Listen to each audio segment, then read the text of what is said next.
Finance வித்யூரா பார்த்துக்கிட்டு இருக்க வருங்கால கோடீஸ்வரர்கள் இவருக்கும் வணக்கம். இந்த வீடியோவில் எதை பற்றி பார்க்க போகிறோம் அப்படின்னா 2026-27 நிதியாண்டுக்கான பட்ஜெட் தாக்கல் செஞ்சாங்க இல்லையா? அந்த பட்ஜெட் தாக்கல் செஞ்ச பிறகு பல விஷயங்கள் நடந்திருக்கு. ஸோ பட்ஜெட்டில் முக்கியமான ஹைலைட்ஸ் என்ன இருக்குது அப்படிங்கிறத நம்ம லைட்டாக டச் பண்ணிவிட்டு இந்த ஐடிசி கம்பெனி எப்படி வந்து தவிக்க விட்டுட்டிங்களே அதை பற்றி நம்ம பார்க்கலான்னு ஒரு பிளான் பண்ணியிருக்கேன். ஓகே, இதில் நான் சொல்ல போகிற விஷயங்கள் எல்லாமே உங்களுக்கு எஜுகேஷனல் பர்பஸுக்காகவும் இன்ஃபர்மேட்டிவ் பர்பஸுக்காக மட்டும்தான் சஜஷனும் அட்வைஸும் கொடுக்குறதாக இல்லை. அதனால் மென்ஷன் பண்ண போகிற ஸ்டாக்ஸ் எல்லாத்தையுமே நீங்கள் வாங்கணும்னு நினச்சிங்கன்னா உங்களுக்கு நல்லா தெரிஞ்ச செபி ரிஜிஸ்டர்ட் அட்வைஸரை கேட்டுக்கிட்டு நீங்களும் ஓன் ரிசர்ச் பண்ணிட்டு அதுக்கப்புறம் வாங்க. ஓகேவா? இப்போ நம்ம வீடியோக்குள்ளே போகலாம். ஸோ 2026-27 பட்ஜெட்டுடைய ஹைலைட்ஸ் என்ன அப்படின்னு பார்த்தீங்கன்னா, லார்ஜஸ்ட்டு அமௌண்ட் எதுக்கு ஒதுக்கியிருக்காங்கன்னா டிஃபென்ஸுக்கு தான் ஒதுக்கியிருக்காங்க. ஸோ டிஃபென்ஸுக்கு மட்டுமே 7.85 லட்சம் கோடி பட்ஜெட் ஒதுக்கியிருக்கிறாங்க.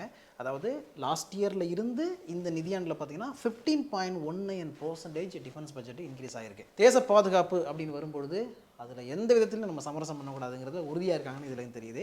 இப்போ டிஃபென்ஸ் செக்டாருக்கு இவ்வளோ பெரிய பட்ஜெட்டை ஒதுக்கியிருக்காங்களே, அதனால டிஃபென்ஸ் ஸ்டாக் எல்லாமே நல்லா பெர்ஃபார்ம் பண்ணுமா அப்படின்னு பார்த்தீங்கன்னா அதில் ஒரு சின்ன டவுட் இருக்குது. ஏன்னா ஆல்ரெடி நிறைய ஸ்டாக் வந்து ஓவர் யூரிடாக தான் ட்ரேட் ஆகிட்டு இருக்கு. ஓகேவா? ஸோ இந்த நேரத்தில் போயிட்டு டிஃபென்ஸ் செக்டாரில் நம்ம இன்வெஸ்ட் பண்ணுறது சரியான விஷயமா அப்படிங்கிறத நீங்கள் வந்து ஒரு முறைக்கு பல முறை யோசிக்கணும் அப்படின்னு நினைக்கிறேன். பட் இந்த டிஃபென்ஸ் செக்டாருடைய ரேலி ஆல்ரெடி ஸ்டார்ட் ஆகிடுச்சு. நிறைய கம்பெனிஸ் நல்லா பெர்ஃபார்ம் பண்ணிக்கிட்டு இருக்கு. ஸோ இந்த பட்ஜெட் வந்து அதுக்கு சப்போர்ட் பண்ணும். ஒருவேளை இப்போது ஒரு ப்ராஃபிட் புக்கிங் நடக்குது, அதுக்கப்புறம் வந்து ஒரு கரெக்ஷன் வருதுன்னா அதுக்கு பிறகு நம்ம போயிட்டு இன்வெஸ்ட் பண்ணுறது நல்லதுன்னு நினைக்கிறேன். பட் லாங் டேர்முக்கு பார்க்கும்போது நிச்சயமாக டிஃபென்ஸ் செக்டார் வந்து ரொம்ப நல்லா தான் பண்ண போகுது, இதில் மாற்றுக்கருத்து இல்லை. ஆனால் அதே நேரத்தில் இதில் இன்னொரு கவனிக்க வேண்டிய விஷயம் என்னென்னா, டிஃபென்ஸ் செக்டாரில் வந்து ஆல்ரெடி எஸ்டாப்ளிஷான கம்பெனி இருக்குல்ல, அந்த கம்பெனிஸ் எல்லாம் கொஞ்சம் அப்படியே ஓரமாக வச்சுட்டு புதுசாக எந்தெந்த கம்பெனிஸ் வருது, இப்போ புதுசாக இதெல்லாம் ஐபிஓ வரப்போகுது அப்படிங்கிறத நம்ம பார்க்க ஆரம்பிக்கலாம் அப்படின்னு எனக்கு தோணுது. அதற்கான காரணம் என்னென்னா, இந்த பட்ஜெட் வந்து இந்த அளவுக்கு அதிகமாக ஒதுக்கியிருக்கிறதுனால ஏற்கனவே வந்து டிஃபென்ஸில் நிறைய ப்ரைவேட்டைசேஷன் நடந்துக்கிட்டு இருக்குது. நிறைய ப்ரைவேட் கம்பெனிஸ் வந்து ஆயுதங்கள்லாம் எக்ஸ்போர்ட் பண்ணிக்கிட்டு இருக்காங்க. ஸோ அப்படிப்பட்ட கம்பெனிஸ்க்கு இது ஒரு பூஸ்டாக இருக்கும். புதுசாக வரக்கூடிய கம்பெனிஸ், ஏற்கனவே இந்த இண்டஸ்ட்ரியில் இருந்துக்கிட்டு இன்னும் மார்க்கெட்டுக்குள்ளே வராமல் இருக்கிற கம்பெனிஸ் வந்து ஐபிஓ வரும்பொழுது அவங்க நல்லா பெர்ஃபார்ம் பண்ணுறதுன வாய்ப்புகள் இருக்குது. ஸோ நீங்கள் டிஃபென்ஸ் ஸ்டாக்கில் இன்வெஸ்ட் பண்ணணும், ஒரு பெரிய போர்ட்ஃபோலியோவை டிஃபென்ஸில் வச்சுக்கணும் அப்படின்னு நினச்சிங்கன்னா எக்ஸிஸ்டிங்காக இருக்கக்கூடிய பிளேயர்ஸை வந்து இப்போதைக்கு கொஞ்சம் அப்படியே ரெஸ்ட் எடுக்க வச்சுட்டு புதுசாக யாரெல்லாம் வர்றாங்க அப்படிங்கிறத கவனிக்கிறது நல்லது அப்படின்னு எனக்கு தோணுது. அடுத்தது ரயில்வேக்கு பார்த்தீங்கன்னா 5,98,520 கோடி ரூபா ஒதுக்கியிருக்கிறாங்க. இந்த பட்ஜெட் வந்து பெரிய பட்ஜெட்டு. ஃபஸ்ட் இடத்துல டிஃபென்ஸு, செகண்ட் இடத்துல ரயில்வே தான் இருக்குது. ஸோ ரயில்வே கம்பெனிஸ் வந்து ஆல்ரெடி ஒரு பெரிய ரேலி ஓடி முடிஞ்சிருச்சு. அடுத்த ரேலி எப்போ ஸ்டார்ட் ஆகும் அப்படிங்கிறது நம்ம வெயிட் பண்ணி பார்க்கணும். ரயில்வேஸ்லையும் ஏற்கனவே வந்து நம்ம அலசி ஆராய்ஞ்சிட்டோம், நிறைய கம்பெனிஸ் பற்றி பேசியிருக்கிறோம். அந்த கம்பெனிஸ் எல்லாம் பாருங்கள், பார்த்ததுக்கு அப்புறமா எதெல்லாம் ஃபண்டமெண்டலி ஸ்ட்ராங்கான கம்பெனிஸாக இருக்கோ அதில் நீங்கள் ஸ்டேக் எடுக்கலாமா அப்படிங்கிறத டிசைட் பண்ணலாம். ஏன்னா இந்தியாவுடைய லைஃப் லைன் அப்படிங்கிறது ரயில்வே. அதனால் ரயில்வே செக்டார் க்ரோ ஆகிட்டு தான் இருக்கும். இந்தியாவில் இன்ஃப்ரா டெவலப்மெண்ட் நடந்துக்கிட்டு இருக்குது அப்படிங்கிறதுனால இன்னும் ஒரு 5 வருஷத்துக்கு 10 வருஷத்துக்கு ரயில்வே எல்லாம் வந்து ரொம்ப நல்லா தான் பெர்ஃபார்ம் பண்ணும் அப்படிங்கிறதுல டவுட் இல்லை. அடுத்தது பார்த்தீங்கன்னா ஃபினான்ஷியல் செக்டாரில் வந்து இப்போ சின்னதாக ஒரு சர்க்கிள் வந்திருக்கு. அதுக்கான காரணம் என்னென்னா, இந்த எஸ்டிடி செக்யூரிட்டி டிரான்சாக்ஷன் டேக்ஸை வந்து இன்க்ரீஸ் பண்ணிருக்காங்க இல்லையா? அது இன்க்ரீஸ் பண்ணதுனால ஒரு சர்க்கிள் வந்திருக்கு. ஏன்னா நம்ம எப்போவுமே சொல்லிகிட்டு இருப்போம், இந்த அசட் மேனேஜ்மெண்ட் கம்பெனிஸ், ப்ரோக்கிங் சம்மந்தமாக இருக்கக்கூடிய கம்பெனிஸ் எல்லாமே எந்த காலத்துலையுமே அழிவு கிடையாது, சூப்பராக தான் பெர்ஃபார்ம் பண்ண போகுது அப்படின்னு சொல்லுவோம். பட் இந்த செக்யூரிட்டி டிரான்சாக்ஷன் டேக்ஸ் எல்லாம் ஏற்றின உடனே லைட்டாக ஐயோ இவங்களுக்கெல்லாம் ப்ராஃபிட்டே இனிமேல் வராதா போயிடுமா அப்படின்ற மாதிரி ஜர்க்காகி நிறைய பேர் ப்ராஃபிட் புக் பண்ணி வெளில போயிருக்காங்க. அதனால ஒரு கரெக்ஷன் வந்திருக்கு. ஆனால் இந்த கரெக்ஷன் வந்து ரொம்ப நாளைக்கு நீடிக்காது, ரெக்கவர் ஆக ஆரம்பிச்சிடும் அப்படிங்கிறது தான் என்னுடைய கருத்து. நிறைய ஃபினான்ஷியல் அட்வைஸும் அதான் சொல்லிட்டு இருக்காங்க. அதற்கான காரணம் என்ன அப்படின்னா, இது வந்து எதுக்காக கொண்டு வந்தாங்க அப்படிங்கிறத ஃபஸ்ட் நம்ம அண்டர்ஸ்டாண்ட் பண்ணிக்கணும். ஆக்சுவலாக நிறைய ஸ்பெகுலேட்டிவ் ட்ரேடிங் வந்து டெரிவேட்டிவ் மார்க்கெட்டில் நடக்குது, ஃபியூச்சர் அண்ட் ஆப்ஷன்ஸில் நடக்குது அப்படிங்கிறதுனால அதை கண்ட்ரோல் பண்ணணும். அதுக்குள்ளே போயிட்டு ரிட்டைல் இன்வெஸ்டர்ஸ் ரொம்ப பாதிக்கப்படுறாங்க, ரிட்டைல் ட்ரேடர்ஸ் ரொம்ப பாதிக்கப்படுறாங்க அப்படிங்கிறதுனால இதை கொண்டு வந்திருக்கதா சொல்கிறாங்க. ஸோ கொஞ்ச நாளைக்கு அப்புறம் இது என்ன ஆகும் அப்படின்னா அதுவே பழகிடும். அதனால யாரும் ட்ரேட் பண்ணுறது நிறுத்த போகிறது கிடையாது, அது கண்டினியூ ஆகிட்டு தான் இருக்கும். அட்லீஸ்ட் ட்ரேட் பண்ணுறதை அவங்க நிறுத்த மாட்டாங்க, அப்போ கொஞ்சம் அதிகமாக டேக்ஸ் போட்டாவது கம்மி பண்ணுவாங்களா அப்படிங்கிற மாதிரி கவர்மெண்ட் இந்த டிசிஷனை எடுத்திருக்காங்கன்னு நினைக்கிறேன். ஆனால் அது நடக்கும்னு நினைக்கிறீங்க? நடக்காது. ட்ரேட் பண்ணுறவங்க பண்ணிட்டு தான் இருப்பாங்க. ஸோ கவர்மெண்ட்டுக்கு ஒரு ரெவன்யூ வந்து இதுலேருந்து இன்க்ரீஸ் ஆகும். இன்னொரு இன்ட்ரெஸ்டிங்கான விஷயம் என்னென்னா, இப்போ 2025-26 நிதியாண்டில் இந்த எஸ்டிடி மூலமாக வரக்கூடிய டேக்ஸ் ரெவன்யூ வந்து 78,000 கோடியாக இருக்கும் அப்படின்னு எதிர்பார்த்துருக்காங்க. ஆனால் ஜனவரி 11ஆம் தேதி வரைக்கும் வந்த எஸ்டிடி கலெக்ஷன் எவ்வளோனா 44,500 கோடி தான். ஓகேவா? அதுக்கப்புறம் இந்த முடிவு எடுத்தாங்களான்னு தெரில, எஸ்டிடியை வந்து இன்க்ரீஸ் பண்ணிடணும் அப்படின்ட்டு. எடுத்துருக்கலாம், யாருக்கு தெரியும். பட்ஜெட்டில் வந்து எல்லாருக்குமே ஒரு மிகப்பெரிய ஷாக்கிங் என்ன அப்படின்னு பார்த்தீங்கன்னா, சாவரின் கோல்டு பாண்டுக்கான டேக்ஸு. ஆக்சுவலாக முன்னாடியெல்லாம் செகண்டரி மார்க்கெட்டில் வாங்கினானே, எதில் வாங்கினா என்ன, அதெல்லாம் ஒன்றும் பிரச்சனை கிடையாது, இதுக்கு வந்து டேக்ஸ் எல்லாம் கிடையாதுன்னு சொல்லிட்டு இருந்தாங்கல்ல, இப்போ போட்டு அடிச்சிட்டாங்க. நீங்கள் அந்த சாவரின் கோல்டு பாண்டு இஷ்யூ பண்ணும்போது வாங்கி 8 வருஷத்துக்கு அப்படியே வச்சுருந்து அதுக்கப்புறம் விற்றா மட்டும்தான் உங்களுக்கு டேக்ஸ் கிடையாது, இல்லைன்னா எங்கே வாங்கி எங்கே விற்றாலும் உங்களுக்கு கேபிட்டல் கெயின் டேக்ஸ் வரும் அப்படின்ட்டாங்க. இது வந்து மிகப்பெரிய வருத்தமான செய்தி தான். ஆக்சுவலாக இதுக்கு பின்னாடி இருக்க ட்ரூத் என்னென்னா, ஏற்கனவே சாவரின் கோல்டு பாண்டு புது ட்ரான்ஸ்ஃபர்லாம் விடாததுக்கான காரணம் என்னங்கிறதும் உங்களுக்கு தெரியும். ஏன்னா கவர்மெண்ட் வந்து கோல்டு ஒரு சேஃபான அசட்டு, மக்களுக்கு கோல்டு மேலே ஒரு கிரேஸ் இருக்குது, எதுக்கு தங்க நகையை வாங்கி கொண்டு போயிட்டு நகைக்கடைக்கு இவங்க அதிகமான ப்ராஃபிட்டை கொடுத்துக்கிட்டு இருக்காங்க, அதுக்கு பதிலாக அந்த பணம் கவர்மெண்ட்டுக்கே வரட்டுமே, கோல்டு பாண்டில் இன்வெஸ்ட் பண்ணி வைக்கட்டுமே அப்படின்னு கவர்மெண்ட் நினச்சிது. ஆனால் கவர்மெண்ட் எஸ்டிமேட் பண்ணதை விட கோல்டு ப்ரைஸு எக்கச்சக்கமாக ஏறி போச்சு. அதனால அதிகமான பணத்தை கவர்மெண்ட் மக்களுக்கு கொடுக்குற மாதிரி ஆயிடுச்சு. வேறு வழி இல்லை, வேறு எனக்கு வழி தரல ஆத்தான்ற மாதிரி இப்போ இந்த டிசிஷனை எடுத்துக்கிறாங்க. அதுக்கப்புறம் இந்த என்ஆர்ஐ இன்வெஸ்ட்மெண்ட் எல்லாம் இன்க்ரீஸ் பண்ணிருக்காங்களா, அது நல்ல விஷயம் மார்க்கெட்டுக்கு. ஸோ இந்த எஸ்டிடினால ஃபினான்ஷியல் செக்டரில் இருக்கக்கூடிய கம்பெனிஸ், வெல்த் மேனேஜ்மெண்ட் கம்பெனிலாம் நல்லா பெர்ஃபார்ம் பண்ணாமல் போயிடுமா அப்படின்லாம் நீங்கள் பயப்படாதீங்க. கொஞ்சம் சறுக்கும், அதுக்கப்புறம் அது வந்து பெர்ஃபார்ம் பண்ண ஆரம்பிச்சிடும். எப்போவுமே நடக்கிறது தான் இது, ஓகேவா. அடுத்த முக்கியமான பாயிண்ட் என்னென்னு பார்த்தீங்கன்னா, ஆரஞ்சு எக்கனாமி அப்படிங்கிற ஒன்று வந்து காயின் பண்ணி சொல்லியிருக்காங்க. இந்த ஆரஞ்சு எக்கனாமிங்கிறது ரொம்ப இன்ட்ரெஸ்டிங்காக இருக்குது. அது எப்படின்னா, இப்போ வந்து ஏஆர் ரஹ்மான் கான்சர்ட் நடக்க போகுது. அந்த கான்சர்ட்டை போயிட்டு நீங்கள் லைவாக பார்க்குறது ஒன்று, அதே லைவாக பார்க்குற அந்த கான்செப்டை நீங்கள் வீட்டில் இருந்து ஒரு லைவ் ஸ்ட்ரீமிங் மூலமாக பார்க்குறதுங்கிறது வேறு. அந்த லைவ் ஸ்ட்ரீமிங்கே வந்து வர்ச்சுவல் ரியாலிட்டியில் நீங்கள் பார்க்குறீங்கன்னா அது வேறு, ஓகேவா. இப்படி பல விஷயங்கள் அடுக்கடுக்காக இருக்குல்ல, இது எல்லாத்தையுமே நம்ம வந்து ஒன்றா கொண்டு வந்தோம் அப்படின்னா நெக்ஸ்ட்டு அதன் மூலமாக ஒரு எக்கானமி கிரியேட் ஆகும், அதன் மூலமாக ஒரு ரெவன்யூ ஜென்ரேட் பண்ண முடியும் அப்படின்னு கவர்மெண்ட் திங்க் பண்ணுறாங்க. இதன் மூலமாக நிறைய பேருக்கு வேலை வாய்ப்பு உருவாகும் அப்படிங்கிறதும் ஒரு உண்மை. ஏன்னா ஜஸ்ட்டு வந்து ஒரு கான்செப்ட் நடக்குது, ஒரு ஈவெண்ட் நடக்குது அப்படின்னா அது வெறும் ஈவெண்ட் மட்டும் கிடையாது, அதை சுற்றி நிறைய எக்கனாமி க்ரோ ஆகுது. இப்போ ஒரு ஏஆர் ரஹ்மான் கான்செர்ட் நடக்குதுன்னு வச்சிங்களேன், அந்த இடத்துல என்ன பண்ணுவாங்க, புதுசாக நிறைய கடையெல்லாம் வரும். அந்த ஒரு 2 நாளைக்கு மட்டுமே வந்து நிறைய சேல்ஸ் நடக்கும், அதில் ஒரு பிஸ்னஸ். அதுக்கப்புறம் அங்கேருந்து வர்றவங்க எங்கே தங்க போகிறாங்க, அண்ட் அவங்களுக்கான டிரான்ஸ்போர்ட் என்ன இருக்குது, அவங்க சம்பாதிப்பாங்க. இப்படி நிறைய விஷயங்கள் இருக்குல்ல, இது எல்லாத்தையும் ஒன்றா கொண்டு வந்து ஒரு எக்கனாமியை நம்ம கொண்டு வருவோம், பில்ட் பண்ணுவோம் அப்படிங்கிறது தான் இந்த ஆரஞ்சு எக்கனாமி. இதுக்காக என்ன பிளான் பண்ணுறாங்க அப்படின்னா, நிறைய ஸ்கூல் அண்ட் காலேஜில் வந்து இதுக்கான சென்டரை ஓப்பன் பண்ண போகிறோம் அப்படின்னு சொல்கிறாங்க. அதாவது ஸ்கூல் படிக்கிற பசங்க ஹையர் செகண்டரி படிக்கும் பொழுதே அவங்களுக்கு வந்து விஎஃப்எக்ஸ் கேமிங்கில் நிறைய விஷயங்களை உள்ளே கொண்டு வரணும், அதை கற்றுக்கணும் அப்படின்னு சொல்ல வராங்க. இதுக்காக Indian institute of creative technologies கூட டைப் பண்ணுறாங்க, ஓகேவா. இது வந்து ப்ராக்டிக்கலாக சாத்தியமாக இருக்குது. ஒரு எக்கனாமிக்கல் சர்வே என்ன சொல்லுது, 2022 யூகே உடைய ஜிடிபியில் 0.3% வந்து இந்த மாதிரியான ஆக்டிவிட்டி மூலமாக வந்துச்சான். அதாவது ஒரு கான்சர்ட் நடக்குது, இந்த விஎஃப்எக்ஸ் கேமிங் அதில் ஏதாவது பண்ணுறாங்க, அதன் மூலமாக வந்துச்சான். அதாவது மியூசிக் ரிலேட்டட் டூரிசம் மூலமாகவே மட்டுமே 0.3% ஜிடிபி கான்ட்ரிபியூஷன் கிடச்சிது 2022 யூகேல அப்படின்னு ஒரு டேட்டா சொல்லுது. ஸோ அதே மாதிரியான விஷயத்த அந்த பேட்டர்னை இங்கே கொண்டு வரணும் அப்படின்னு கவர்மெண்ட் பிளான் பண்ணியிருக்காங்க. இதுக்குள்ளே நிறைய கம்பெனிஸ் இன்வால்வ் ஆகிருக்கு, அது எல்லாத்தையும் நான் தனி வீடியோவை போட்டு உங்களுக்கு சொல்கிறேன். அடுத்த முக்கியமான பாயிண்ட் வந்து இந்த எலக்ட்ரானிக் காம்போனன்ட்ஸ் மேனுஃபேக்சரிங் இருக்கக்கூடிய அவுட்லே 22,919 கோடி இருக்குல்ல, அதை வந்து 40,000 கோடியாக இன்க்ரீஸ் பண்ணியிருக்காங்க. அடுத்து வரக்கூடிய காலங்களில் எலக்ட்ரானிக் மேனுஃபேக்சரிங் இண்டஸ்ட்ரியில் இருக்கக்கூடிய கம்பெனிஸ் நல்லா பர்ஃபார்ம் பண்ணும், செமிகண்டக்டர் சம்மந்தப்பட்ட ஸ்டாக்ஸ் எல்லாமே நல்லா பர்ஃபார்ம் பண்ணும், அதுக்கு ஒரு மிகப்பெரிய சப்போர்ட் இருக்குது அப்படிங்கிறத நீங்கள் எதிர்பார்க்கலாம்.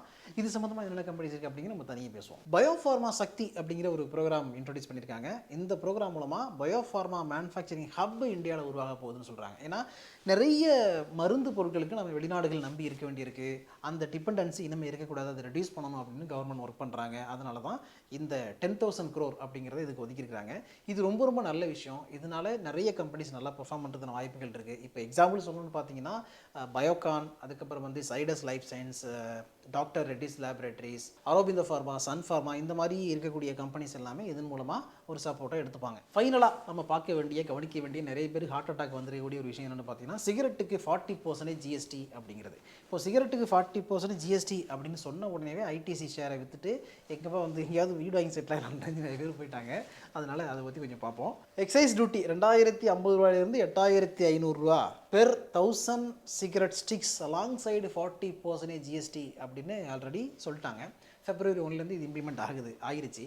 இதில் என்ன காமெடியான விஷயம்னு பார்த்தீங்கன்னா, இந்த மாதிரி சிகரெட்டுக்கு டேக்ஸை இன்க்ரீஸ் பண்ண போகிறாங்க அப்படின்னு சொல்ல ஆரம்பித்த உடனே நிறைய பொட்டி கடையிலலாம் சிகரெட் வந்து இன்க்ரீஸ் பண்ண ஆரம்பிச்சிட்டாங்க. ஐடிசி மட்டும் கிடையாது, கோட்ஃப்ரே ஃபிலிப்ஸ் இருக்குது, அதுக்கப்புறம் விஎஸ்டி இண்டஸ்ட்ரீஸ் இருக்குது, என்டிசி இண்டஸ்ட்ரீஸ், எலிட்கான் இன்டர்நேஷ்னல், சாந்தாலா எஃப்எம்சிஜி, இந்த மாதிரி கம்பெனிஸ் எல்லாம் இருக்குது. இருந்தாலும் எல்லாத்துக்குமே தலை யார் பார்த்தீங்கன்னா ஐடிசி தான். அதனால் ஐடிசி பற்றி நம்ம பார்க்குறோம். இப்போ ப்ராக்டிக்கலாக ஒரு எக்ஸாம்பிள் நீங்கள் வந்து எடுத்து பாருங்கள். எனக்கு தெரிஞ்சு ஐடிசியோட ப்ராடக்டாக இருக்கக்கூடிய கிங்ஸ் சிகரெட் வந்து ரூ. 3 இருந்துச்சு. எப்போது நான் காலேஜ் படிக்கிற டைமில் ரூ. 3 இருந்துச்சு. இன்றைக்கி இந்த விலை ஏற்றுறதுக்கு முன்னாடி வரைக்கும் 18, 19, 20 வரைக்கும் விற்றுட்டு இருந்தாங்கன்னு நினைக்கிறேன். ஆனால் இன்றைக்கி வந்து வேறு லெவலில் இன்க்ரீஸ் ஆகிருக்கு. ஓகேவா? ஆனால் இந்த ஹிஸ்டாரிக்கல் ஜேர்னியை நீங்கள் எடுத்து பார்த்தீங்கன்னா ஐடிசி சிகரெட்டுடைய விலை பொதுவாகவே இந்தியாவில் சிகரெட்டுடைய விலை வந்து இந்தளவுக்கு இன்க்ரீஸ் ஆனதில்லை. இப்போ பயங்கரமாக போட்டு தாக்கியிருக்கிறாங்க. ஏன்னா அதில் ஒரு காரணம் கவர்மெண்ட் நினைக்கிறது என்ன, ஸ்மோக் பண்ணுறவன் வந்து அவ்வளோ ஈஸியாக ஸ்மோக்கிங்கை விட்டுட்டு போக மாட்டான். ஸோ இதன் மூலமாக ஒரு பெரிய ரெவன்யூ வந்து ஜென்ரேட் ஆகட்டும், போனால் போகுது என்ன இப்போது அப்படின்ற மாதிரி பிளான் பண்ணியிருக்காங்க. ஓகே. ரெண்டாவது, இன்டெரக்டாக இன்னொரு விஷயத்தை அவங்க சொல்லிடலாம். ஸ்மோக் பண்ணுறதை வந்து நீங்கள் குவிட் பண்ணணும் அப்படின்னு நினைக்கிறீங்கன்னா நாங்கள் அதனால தான் டேக்ஸ் ஏற்றுறோம். டேக்ஸ் ஏற்றுனா ஐயோ இவ்வளோ காசு போகுதுன்னு நீங்கள் வந்து குவிட் பண்ணுவீங்க அப்படின்னு ஒரு நல்ல விஷயத்தை நாங்கள் ஏற்றுறோம் அப்படின்னும் கவர்மெண்ட்டு இதில் சொல்லிக்கலாம். சரி, ஓகே. இப்போ ஐடிசி கம்பெனிக்கு இருக்கிற பிரச்சனை என்ன அப்படின்னு பார்த்தீங்கன்னா, ஐடிசி கம்பெனியுடைய ஷேர் வந்து பயங்கரமாக டிராஸ்டிக்காக குறைஞ்சிருக்கு. நிறைய பேர் வந்து அதாவது செல் பண்ணும்பொழுது பை பண்ணுறதுக்கு ஆள் இல்லைங்கிற ரேஞ்சுக்கெல்லாம் நடந்திருக்கு. கிட்டத்தட்ட இந்த ஒரு மாதத்தில் மட்டுமே 1,00,000 கோடி மார்க்கெட் கேப் வந்து வைப் அவுட் ஆகிருக்கு ஐடிசியில். டிசம்பர் மாதம் 31 403 ரூபான்னு இருந்தது. அப்படியே சறுக்கிட்டு போய் டிசம்பர் 2 350 ரூபான்னு போச்சு. கடைசியில் பார்த்தீங்கன்னா இந்த வீடியோ ரெக்கார்ட் பண்ணும்போது என்ன ரேட்டு, 316 ரூபா 15 ரூபா ரேஞ்சில் ட்ரேட் ஆகிட்டு இருக்கு. ஓகே. இப்போ நம்ம ஐடிசியுடைய Q2 ரிசல்ட்டை பார்த்தோம்னு வச்சுங்களேன். இவங்களுடைய சிகரெட் பிஸ்னஸ் மூலமாக 8,723 கோடி ரூபா ரெவன்யூ வந்திருக்கு. லாஸ்ட் இயரில் இது 8,177 கோடி. அதாவது இந்த Q2வில் மட்டுமே லாஸ்ட் இயர் சேம் பீரியடோட கம்பேர் பண்ணும்போது 6.7% சிகரெட் பிஸ்னஸ் க்ரோ ஆகிருக்கு. அதர் பிஸ்னஸ் வந்து 5,964 கோடின்னு கொடுத்துருக்காங்க. அதுவும் 6.9% க்ரோ ஆகிருக்கு. டோட்டலாக எஃப்எம்சிஜியை பொறுத்த வரைக்கும் 14,687 கோடி ரெவன்யூ, 6.8% க்ரோ ஆகிருக்கு. அக்ரி பிஸ்னஸ் எடுத்துக்கிட்டிங்கன்னா 3,976 கோடி, 31.2% டிக்ளைன் ஆகிருக்கு. பேப்பர் போர்டு, பேப்பர் பேக்கேஜிங்கை பொறுத்த வரைக்கும் 2,220 கோடி, 5% இன்க்ரீஸ் ஆகிருக்கு. இயர் ஆன் இயர் க்ரோத் இருக்குது. ஆனால் இதில் இன்னொரு விஷயம் நீங்கள் கவனிக்கணும். அது என்னென்னு பார்த்தீங்கன்னா, ஐடிசி ஹோட்டலை தனியாக பிரிச்சுட்டாங்க. ஸோ அது வந்து தனி பிஸ்னஸ் ஆகிருக்கு. அதனால் அவங்களுடைய லாஸ் வந்து இதில் உள்ளே வராது அப்படிங்கிறது ஒரு நல்ல விஷயம். ரெண்டாவது, ஐடிசி கம்பெனி வந்து சிகரெட் விற்கிற கம்பெனி அப்படிங்கிற ஒரு மைண்ட் செட் இருக்குல்ல, அந்த மைண்ட் செட்லேருந்து வெளில வரணும்னு அவங்களே ட்ரை பண்ணுறாங்களான்னு தெரில. கொஞ்சம் கொஞ்சமாக வந்து அவங்களுடைய சிகரெட் பிஸ்னஸ் வந்து கம்மி பண்ணிட்டு வர்றாங்க. அதை கம்மி பண்ணிட்டு வர்றாங்கன்னு சொல்ல முடியாது, சாரி. கொஞ்சம் கொஞ்சமாக பார்த்தீங்கன்னா ஐடிசியோடைய பிஸ்னஸ் செக்மெண்ட்டில் சிகரெட்டுடைய கான்ட்ரிபியூஷன் குறையுது, மற்ற செக்மெண்ட்டுடைய கான்ட்ரிபியூஷன் இன்க்ரீஸ் ஆகிட்டு போகுது அப்படிங்கிறத நம்ம பார்க்க முடியுது. இப்போ 2022 45% கிட்ட இருந்த சிகரெட் பிஸ்னஸ் வந்து 2026 41% குறைஞ்சிருக்கு. நீங்கள் 2010 காலகட்டத்திலாம் பார்த்தீங்கன்னா 60%க்கு மேலே சிகரெட் பிஸ்னஸ் தான் ஐடிசிக்கு ரெவன்யூ கொடுத்துக்கிட்டு இருந்திருக்கு. படிப்படியாக மற்ற பிஸ்னஸ் வந்து இன்க்ரீஸ் ஆகுது, அவங்களுடைய கான்ட்ரிபியூஷன் அதிகமாகிட்டே போகுது அப்படிங்கிறத நம்ம பார்க்குறோம். இப்போ இதுலேயும் தெரிய வேண்டிய விஷயம் என்ன அப்படின்னு பார்த்தீங்கன்னா, இன்னும் கொஞ்ச நாள் கழிச்சு, கொஞ்ச நாள்னால் அடுத்த ஒரு 5 வருஷம் அப்படின்னு வச்சுக்கலாம், கொஞ்ச நாள்னால் ரொம்ப ஷார்ட்டாக அடுத்த 1 மாதம் 2 மாதம் இல்லை. ஸோ இந்த மாதிரியான காலகட்டத்தில் சிகரெட்டுடைய டாமினன்ஸ் வந்து ஐடிசிக்குள்ளே குறைஞ்சிரும், மற்ற எஃப்எம்சிஜி பிஸ்னஸ் இருக்குல்ல அந்த பிஸ்னஸ் வந்து இன்க்ரீஸ் ஆகும் அப்படின்னு எதிர்பார்க்கப்படுது. அதுதான் ஃபோர்காஸ்ட்டாக இருக்குது. அப்போ ஐடிஸில் என்ன நடக்கும் அப்படின்னு பார்த்தீங்கன்னா, மற்ற பிஸ்னஸ் க்ரோ ஆகும்பொழுது கம்பெனி எந்தளவுக்கு ஃபண்டமெண்டலி ஸ்ட்ராங்காக இருக்குங்கிறத அடிப்படையாக வச்சு அதில் இன்வெஸ்டர்ஸ் வந்து ஒரு கால் எடுக்கிறதுக்கான வாய்ப்புகள் அதிகம். அப்படி இல்லைன்னா ஐடிசி கம்பெனியில் இருந்து அந்த பிரிட்டிஷ் டொபாக்கோ கம்பெனி மட்டும் வெளில போச்சுன்னு வச்சுக்கோங்களேன், சிகரெட் பிஸ்னஸை தனியாக கூட பிரிக்கிறதுக்கான வாய்ப்புகளும் இருக்குது. ஓகே. அதனால 316 ரூபா 15 ரூபா ரேஞ்சில் ஐடிசி ட்ரேட் ஆகிட்டு இருக்கு அப்படிங்கிறது வந்து நல்ல விஷயமா தெரியுது அப்படின்னு நான் சொல்கிறேன். பட் இமீடியட்டாக இது இம்பாக்டை கொடுக்குமா? இன்றைக்கி 315 16 ரூபா ரேஞ்சில் இருக்க ஐடி ஷேர் வந்து மறுபடியும் 400 ரூபா ரேஞ்சுக்கு டக்குன்னு போயிடுவான் அப்படின்னு பார்த்தீங்கன்னா அதுக்கான வாய்ப்புகள் வந்து கம்மி தான். ஆனால் லாங்கர் ரனில் திருப்பி வந்து அது கெயின் ஆகிறதுன வாய்ப்புகள் நிச்சயமாக உண்டு. ஏன்னா ஃபண்டமெண்டலி ஸ்ட்ராங்கான கம்பெனி அப்படிங்கிறத நம்ம மைண்டில் வச்சுக்கணும். இப்போ ஐடிசியுடைய ரிசல்ட் நீங்கள் எடுத்துக்கிட்டிங்கன்னா 20,047 கோடி ரெவன்யூ பார்த்துருக்காங்க. ஆப்ரேட்டிங் ப்ராஃபிட் 6,883 கோடி, 34% மார்ஜின். அதுக்கப்புறம் ப்ராஃபிட் வந்து 5,018 கோடியாக இருக்குது. ஃபண்டமெண்டல் எப்படி இருக்குன்னா 3,96,000 கோடிக்கு மேலே மார்க்கெட் கேப் இருக்குது. ஸ்டாக்குடைய பி ரேஷியோ 19 அந்த ரேஞ்சில் இருக்குது. இண்டஸ்ட்ரி பி எவ்வளோ இருக்குது? 43 இருக்குது. அப்போ எந்தளவுக்கு கீழே ட்ரேட் ஆகிட்டு இருக்குன்னு பாருங்கள். அடுத்தது ROCE 36க்கு மேலே இருக்குது, ROE 27க்கு மேலே இருக்குது, டெட் ஈக்விட்டி ரேஷியோ 0.01, டெட் எவ்வளோ 363 கோடி தான். ஃப்ரீ கேஷ் ஃப்ளோ 15,524 கோடி வச்சுருக்காங்க. ஒழுங்காக டிவிடெண்ட் கொடுக்குற கம்பெனி. ஸோ ரிசர்வ்ஸ் வந்து 69,819 கோடி வச்சுருக்காங்க. ஸோ ஹையஸ்ட் ப்ரைஸ் 460 52 வாரங்களில், லோவஸ்ட் ப்ரைஸ் 302. அடுத்தது ஃபேஸ் வேல்யூ ₹1 தான், அதில் ஒன்றும் இல்லை. ஸோ ஐடிசி இம்மிடியேட்டாக ரெக்கவர் ஆகிறதுக்கான வாய்ப்புகள் அப்படிங்கிறது கம்மி. அதனால் ஐடிசியில் இருக்கிற பணத்தை வந்து நம்ம வேறு ஆக்டிவிட்டிக்கு பயன்படுத்தலாம், அதில் மாற்றுக்கிறது இல்லை. ஆனால் அதே நேரத்தில் ஐடிசியை வந்து நம்ம வேணாம் இதுக்கப்புறம் நீ அப்படின்ற மாதிரி கை கழுவி விட்டுடலாமா அப்படின்னு பார்த்தீங்கன்னா அப்படி பண்ணுறது தப்பு அப்படின்னு தான் எனக்கு தோணுது. அதனால் வெயிட் பண்ணி பார்ப்போம் ஐடிசி எப்படி பர்ஃபார்ம் பண்ண போகுது அப்படிங்கிறத. ஸோ இதோட இந்த வீடியோ வைண்ட் பண்ணிக்கலாம். இதில் சொன்ன விஷயங்கள் எல்லாமே எஜுகேஷனல் பர்பஸுக்காகவும் இன்ஃபர்மேட்டிவ் பர்பஸுக்காக மட்டும்தான், சஜஷனும் அட்வைஸோ கொடுக்குறதாக இல்லை. அதனால் மென்ஷன் பண்ணியிருக்க ஸ்டாக்ஸ் எல்லாத்தையும் நீங்கள் வாங்கணும்னு நினச்சிங்கன்னா உங்களுக்கு நல்லா தெரிஞ்ச செபி ரெஜிஸ்டர்ட் அட்வைஸரை கேட்டுக்கிட்டு நீங்களும் ஓன் ரிசர்ச் பண்ணிட்டு அதுக்கப்புறம் வாங்க. இதே மாதிரி அடுத்து ஒரு நல்ல வீடியோவில் மீட் பண்ணுவோம். அது வரைக்கும் உங்களை நீங்கள் பத்திரமா பார்த்துங்க. Thanks so much.